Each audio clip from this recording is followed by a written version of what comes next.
All right. Hello, everyone. Welcome to Taboo Topics by Fashion First Aid. I'm your host, Honest Kim. We have Annie, the psychic sidekick here, and our special guest, Diana Isac from the Winerist.com. Woo! We heard Your cheering. complexion is so beautiful. Is it because you drink lots of wine? Mine, yes, I drink. I actually have that for breakfast. I've decided that the properties of grapes, there's so much research being done these days around this that I've decided I might as well include it into my breakfast regime. But on a serious note, one of the main reasons why grape stomping is so in fashion at the moment is because it does actually make your skin, the skin on your feet, so soft. It's better than any pedicure I've ever been given. Ah, Grape stomping, just like Lucy. Sign me up. Perfect. Great. Well, today we are going to be talking about how to make wine tasting trips more fun and memorable, and Deanna's got some great tips on that. And we'll be chiming in with some fashion tips on how to not look like a tomfool when you are wine tasting, and what to wear clothes-wise, shoe-wise, and have in your purse for emergencies. So let's get started. Go ahead, Diana. Tell us some of your best tips for the season, and we'll just chime in with questions. Sounds great. So I think for us here at Wine, really interesting to observe the differences between the way European tourists travel and the way American tourists travel. And the reason why it's so interesting is because expectations tend to be very, very different. And when it comes to experiences, the experiences that the European tourists tend to go for and the American tourists tend to go for are actually quite different. In the US, you have some of the best organized wine tourism industry. The moment you go to Napa Valley and Sonoma, you're just bombarded with options, so there is so much stuff available for you. When you come to Europe, you will 99% of the time have a door shut in your face because the winemakers literally have zero time to spend with you or to organize wine tasting. So my tip to those who are traveling to Europe more than those who are traveling to the United States is to always do your research.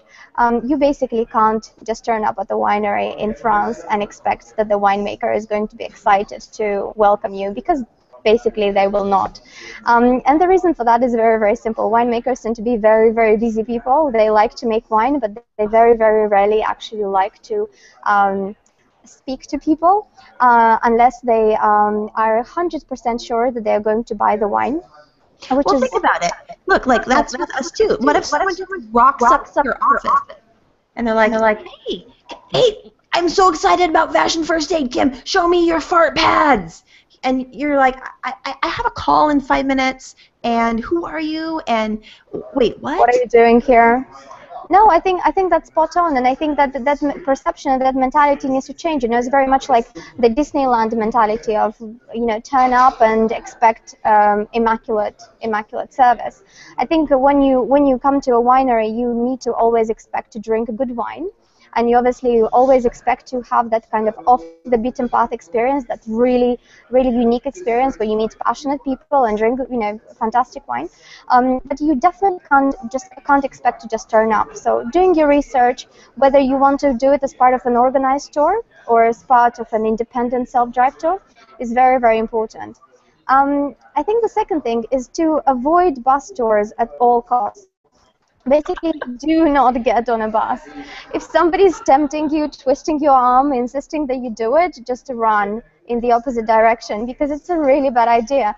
And the reason why it's such a bad idea is because you always end up going to really commercial wineries that tend to be either overpriced or, they tend to not be very welcoming, and you will almost always have this commercial experience where you end up with another 35 people in a group.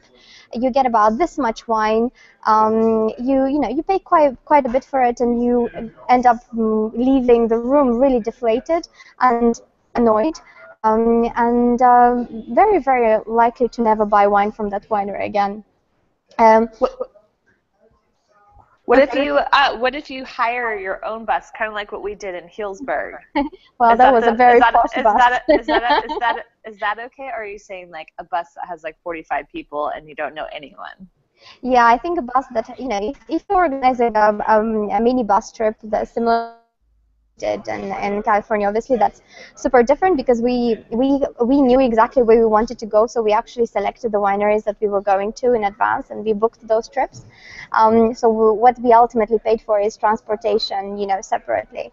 But you know, spot on what you said about just not getting on a bus with another 45 people, going on this kind of organized tour that has been organized for you and you don't really know much about.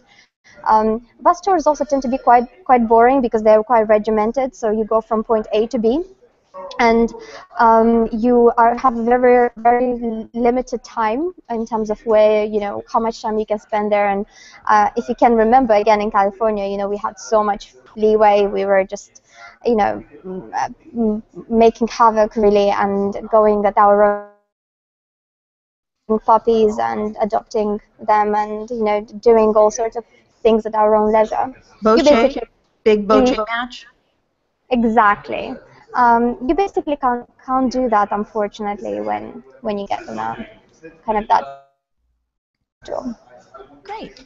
Are there any other tips? Those two seem really great. Yeah, one of my favorite ones is to always make sure that you go for a winery where you can actually have lunch. Because you know, always add a winery where you can have that kind of food and wine experience, because they're at the vineyard they always tend to be great in terms of making sure that they can pair the wine from that region with dishes. It's a really nice experience. You end up having conversations with the people who work at the winery, so obviously you always end up learning a lot more about the wine because they're very knowledgeable and very passionate. I guess one of my other tips would be to always choose one small winery, one very boutique winery, and one medium-sized winery. And you know, always do that because you want to see what they're offering and how different the experience can be. At the small winery, you will meet the winemaker. You will, you know, have a really personalized experience. And at the medium-sized winery, you'll probably learn a lot more about production in mass. You'll probably learn a lot more about you know, what makes, I guess, the region so interesting. So they're both very different and great experiences. Obviously, my favorite one is the boutique small winery where you can have that personal experience. So again, you know, it goes back to doing your research and making sure that you can definitely you know, get the right person to talk to you when you get to the vineyard. So let me ask you a question then. Those are all great tips. To follow up, what's the wine etiquette on buying wine at the end of the tour? Should you just assume that's something you're going to do as part of the cost of it, or does it not matter because you're already paying a fee, or what's the etiquette there, Diana? Well, that's a good question, and we get asked that, you know, all the time. I think that if you're paying for a wine tasting, you're not actually expected to buy wine. If you don't like the wine, if you can't afford, can't afford to ship it back, because it's usually the shipping fees that are costing you quite a bit. So, you know, as a client, you might choose not to do it. However, a winery etiquette is to subtract the price of the visit from the, price of the wine that you are buying. So if you've paid, you know, £50 or $50 for a visit, and you're buying a case of wine which is $100, then obviously you only have to pay $50 for it. So then fee from the wine tour visit is automatically deducted from the price that you are paying for the wine. So ultimately you're not paying for the visit if you're buying wine, but if you're not buying wine, you're paying for the visit, in which case you got quite a bit for it anyway, so everyone is happy.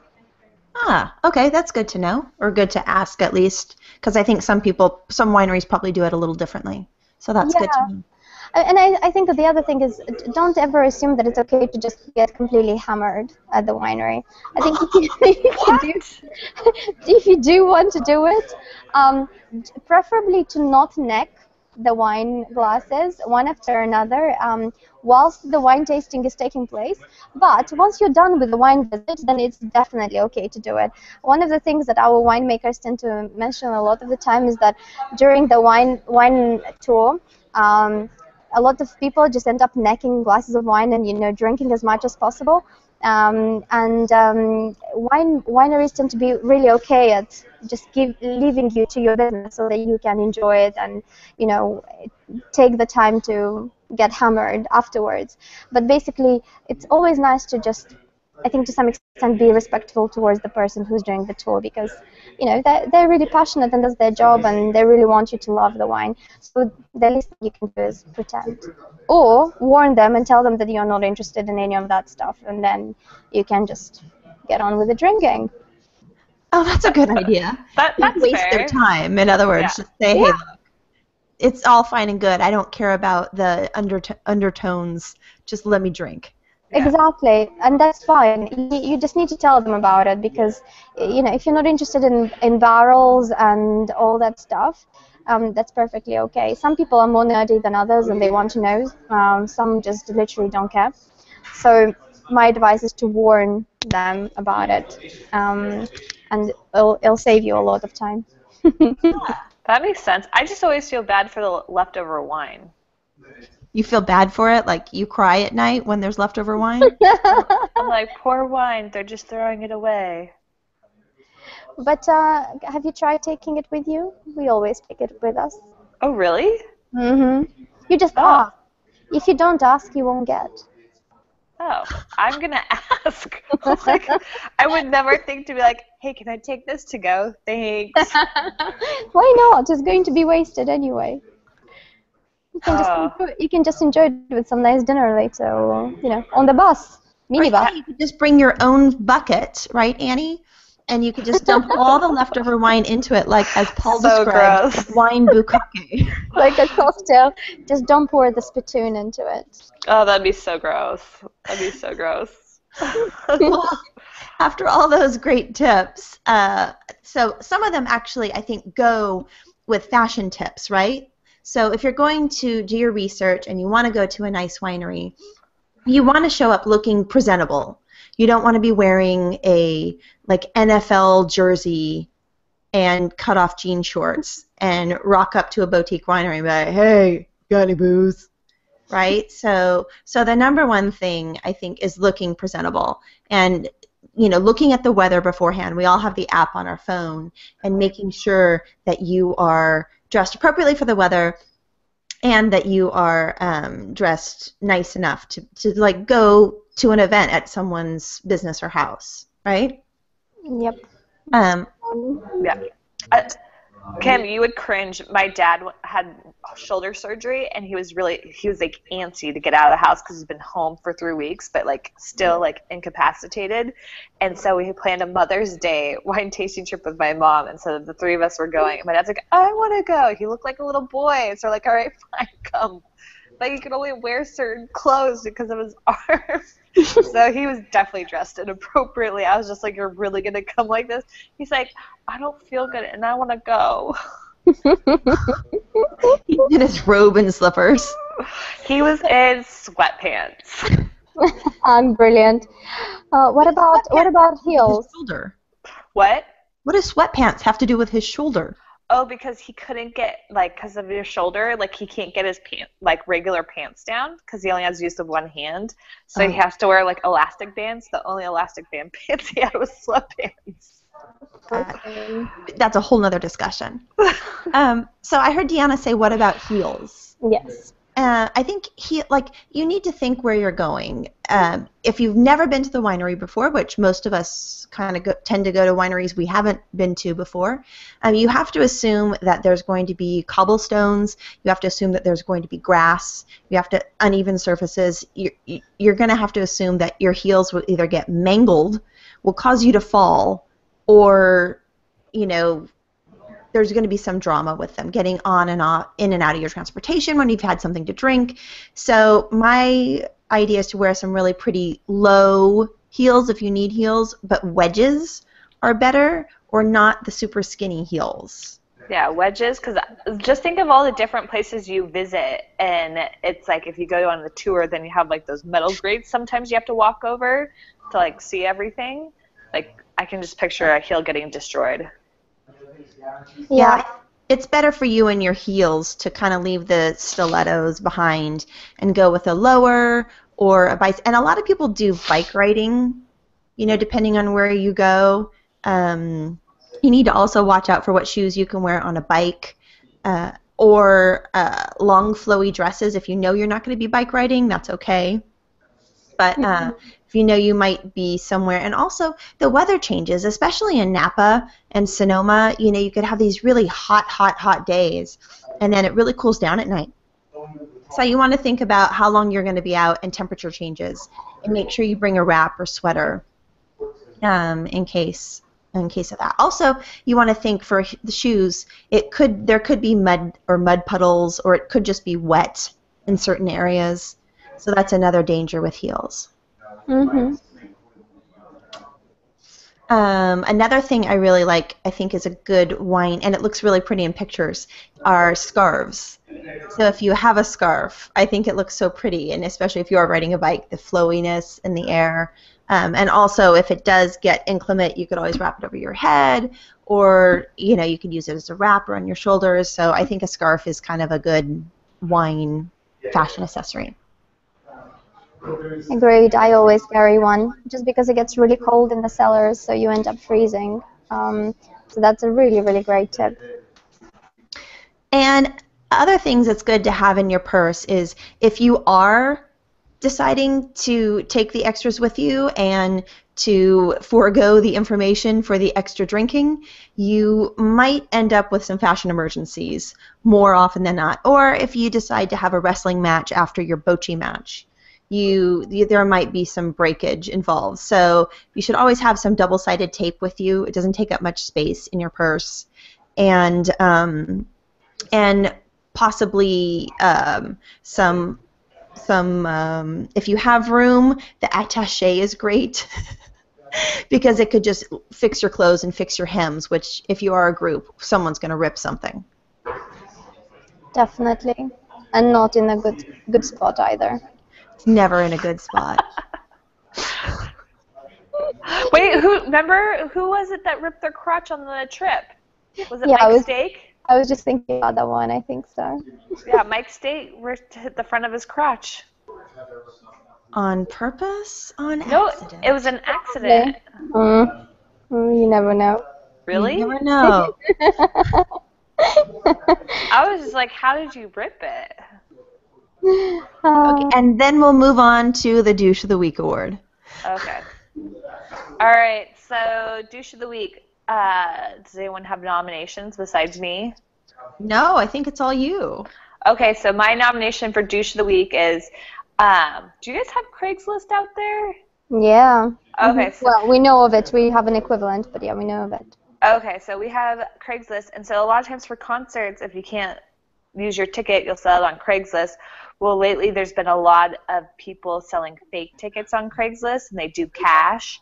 And so then they go to the concert, and like, for example, there's this cute girls like wanted to go to a Taylor Swift concert, paid thousands of dollars, and then went to the concert and like, these are counterfeit tickets.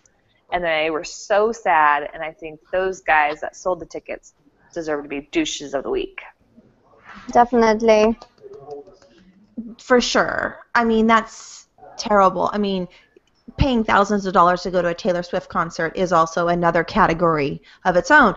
But the guys that did that are total douches. So how can we send them their prize? We're going to douche bomb them. How do we send it to them? Maybe we go try and buy tickets online and then show up and just give them a douchebag. So wait. If they're taking cash only, do you actually have face-to-face contact with them? Yes, and they hand you the ticket. But then the ticket looks real, and then you go to the concert, and they're like, this isn't real, this is fake.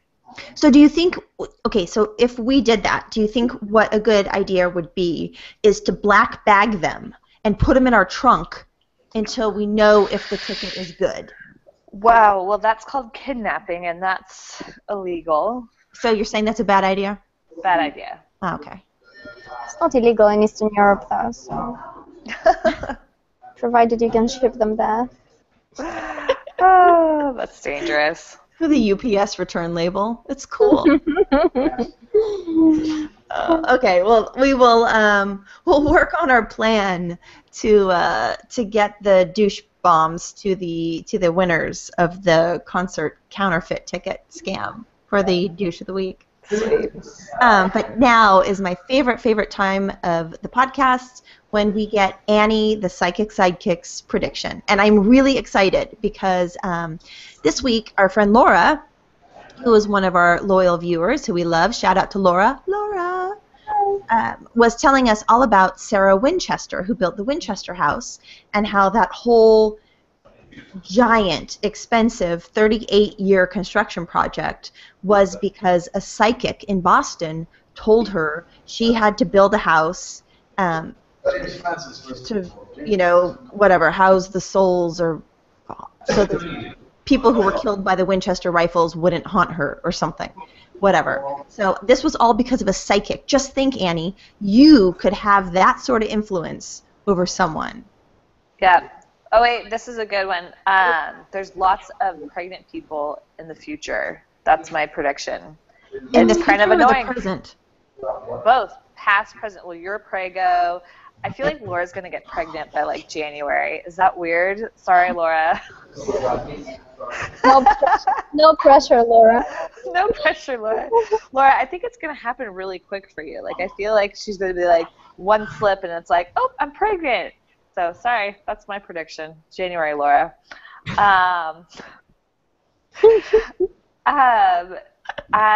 My other prediction is that with the holidays coming closer, there's going to be a little bit of family drama, but by Christmas, it will be all resolved. And then there's also going to be, like, social drama. But I think you just have to put your priorities and just be like, you're worth it, you're not worth it, or just drink a lot if you can, unless you're pregnant. Then you can't drink. Let's see what else. I don't know what lucky numbers. They haven't come to me yet. That's crappy. Oh, you're going to have a disagreement with your cohabitator, too. There's a lot of disagreements that are going to go on. But don't worry, with the pumpkin season coming up, it'll make you happy. Pumpkin pie. Pumpkin pie, pumpkin latte. Oh, candy cane green tea is coming out soon, too. Oh my god, that sounds disgusting. No, it's delicious. It's delicious. It's like cracked tea. I'll send you some, Diana. It's like Thank you. green tea with vanilla and peppermint. Oh no, you didn't. You know, I I'm don't going like to be peppermint. obsessing about this now. It's only out once a year, and it flies off the shelves, and I'll grab you some and send it with your teddy bear for your ever-growing boobies. Thank you very much. So what is happening with the pumpkin then? Are we back to pumpkin predictions? Because in Europe we are so like behind everything. Obviously we have no Halloween, by the way. That just we do, but that's just so sad. Embarrassingly sad compared to what happens across the pond. Well, you can predict that Halloween is going to catch on more and more every year.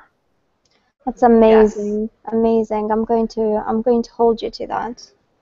Yeah, no, there's like so many fun celebrations, but I feel like Europe has a lot of good celebrations. Like, I feel like any reason to party, you guys do it, and I feel like Halloween's like for amateurs. You're like, oh, we dress up every other weekend. No, they don't. We dress up a lot, actually. That's true. We do. But we also wear flip-flops in January, so... What? Isn't it cold?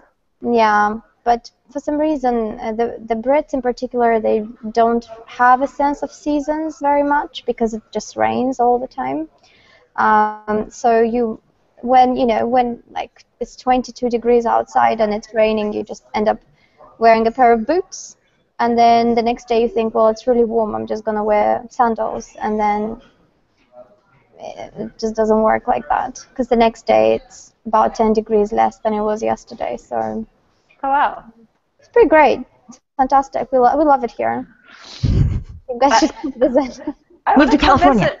No, Move to California. I've never hung out in London for more than 6 hours. Oh no, you have to come. You have to come visit. Can you predict yourself going to London, Annie? Yeah, I could totally predict myself going to London. I'm going to make it happen. I'm just going to show up on your doorstep. That's great. I'm going. It sounds like a threat to you, but to me, but it's more of a threat to you. Did I mention the weather? I like weather. It's fun. Yeah. All right, everyone. Well, thank you so much for tuning in. That was our awesome guest host, Diana from Winerist.com. If you don't subscribe, you should to their site, and you can also book hotels and trips through them, and they have great out-of-the-way and